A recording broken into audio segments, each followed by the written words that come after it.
Растер зургаас клип хийж таслаж авах тухай 2 минутын хичээлийг хүргэж байна.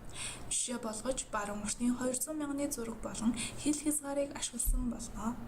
Растер зургийг клип хийхдээ Arc Toolbox-ыг ашиглана.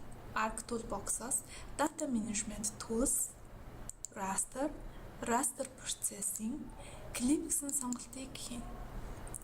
Input Raster хэсэгт 200 мянганы баруун уртын зургийг сонгоно.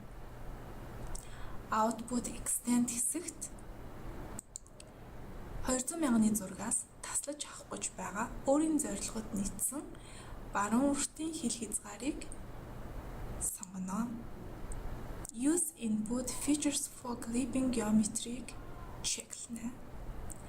Output Raster Dataset хэсэгт хил хязгаараараа клип хийсэн зургаа хаана хадгалахыг зааж өгнө. Тухайн тохиолдолд хичээл 4 гэсэн фолдерт баруун урт гэж нэр өгж хадгалъя. Maintain Clip Extend Optional сонголтыг чек хийнэ. Клип процесс хийгдэж байгааг дэлгэцэн та бүхэн харж байна.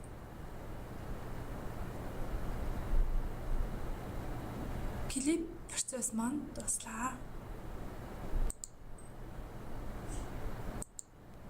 Дэлгэцэнд зөвхөн 200 мянганы зурагаас баруун уртын хил хязгаараар клип хийсэн растер зураг харагдаж байна.